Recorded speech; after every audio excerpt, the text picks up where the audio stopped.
We're here today to announce the first electric vehicle charging station of the Corridor that ourselves, ATCO and Flow Energy are introducing to Alberta.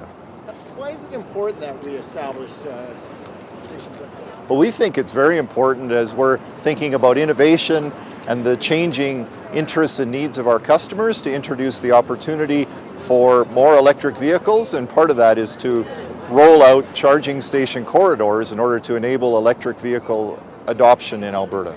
And actually creating a corridor, aren't you, between Calgary and Edmonton? Could you tell us a bit about that? Yeah, that's right. This is the first station here that will be opening early in the new year. We're going to have additional stations in Red Deer and in Edmonton, which should allow easy use of electric vehicles between Edmonton and Calgary.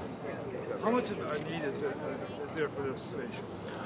Well, I think today in Alberta there's about 1,000 electric vehicles, which is, so as you can tell, it's a growing industry and growing interest to drivers in Alberta, and we would foresee that that grows quite dramatically into the future. So I think it's early days for the electric vehicle industry in Alberta, and that's why we think charging stations and the introduction of a corridor is really important to help enable and promote that industry. And ATCO is extraordinarily proud to have this as part of our innovation portfolio here in Alberta.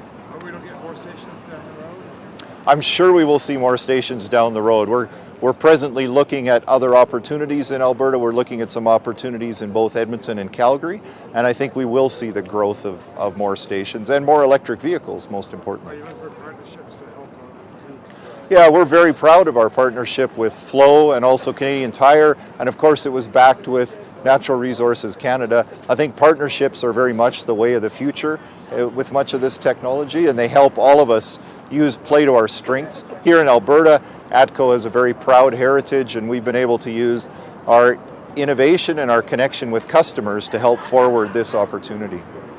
I just have one more question. Are charging stations always going to be with gas stations, or are we going to see charging stations by themselves? I think that's a really interesting question. I think the model today, obviously with our partnership with Canadian Tire, is to put them adjacent to gas stations. There's lots of synergies in terms of the location. We wanted to put it relatively close to main corridors, readily accessible to roadways.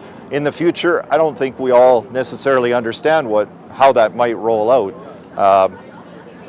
Yeah.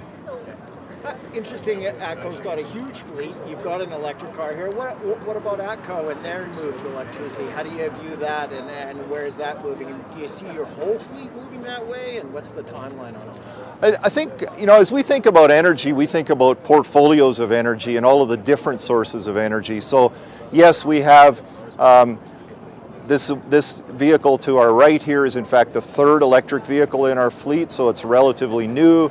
We're treating it really as innovation. We also, as you know, we're proud suppliers and supporters of natural gas in Alberta, and so we have natural gas vehicles in our fleet. And so we view energy sources as being a portfolio. The benefit would be to have multiple sources of energy, and we'll really see which ones evolve down the road and into the future.